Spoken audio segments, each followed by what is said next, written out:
Alana, can we talk a little bit about auras? Yeah. Tell me how the aura works. Well, first of all, everyone has one. Yeah. And we all have chakras as well. And the aura and the chakras are a little bit like our software. So you can imagine the body is the computer, and the aura and the chakras actually process energy that comes through. So when we're doing spiritual healing, we're putting energy into our body, and we work with the aura and the chakras, so we kind of upgrade the software and take any bugs or viruses out. And the good thing about doing this is that whatever we have flowing through our chakra system, we can actually clean it up so that it's more in alignment with what we want. So let's say that we had in our financial centre of our body a belief that money was hard to come by and we had to work really, really hard to get even a little bit. And our soul light is pouring through that and making it stronger and stronger, and we're thinking, this is not really how I want my life to be.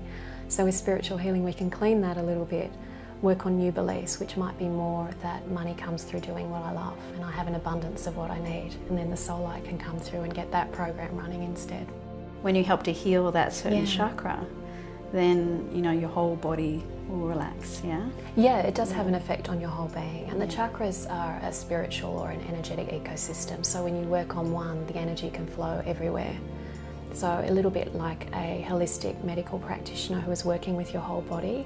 When we look at the chakras and the auric field, we're looking at your whole self, but not just your physical body. We're looking at your emotional body, your psychology, your mind, and then your soul and your spirit outside of that. It's really amazing because we usually think that what we can see in the physical world is the big part of us, but it's just the tip of the iceberg. And with spiritual healing, we start to realise that we're much more expansive beings. And with that, we can sometimes feel much more peace and much more trust in our ability to create our life than what we have done before too.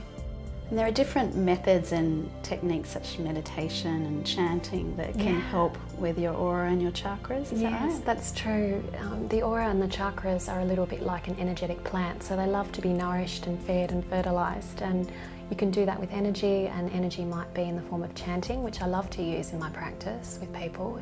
It's quite enjoyable to do, and it feels really nice to have someone chanting into your energy too. Or it could be with light, it can be with using music. There's all sorts of ways. It can also be just from channeling energy through the hands and through the heart. Can we talk a bit about spirit guides? How do they work? So everyone has at least one spirit guide. Often someone will be sitting in my room and there'll be just many, many in the space. It can feel quite crowded sometimes. Is that right? Yeah. But spirit guides have one thing in common, and that's that they love us unconditionally, and they're really in our corner. They just want to help us live the best life possible. They never have fear around them. It's always coming from a place of love, any guidance that they share. So when we connect with our spirit guides, it feels amazing. Yeah. And are spirit guides our ancestors?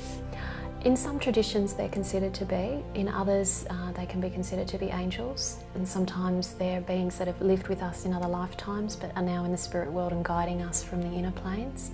So there's usually a bit of variety in people's spirit guides, but the one that you will have with you your whole lifetime is your own soul, your higher self, and that is the part of us that flawlessly guides us and loves us unconditionally. And when something's going wrong in our life, it's usually our soul or higher self saying, look, we need to fix this, it's getting in the way. Right. So I'm going to make it really obvious so you pay attention, and then we can move through it together.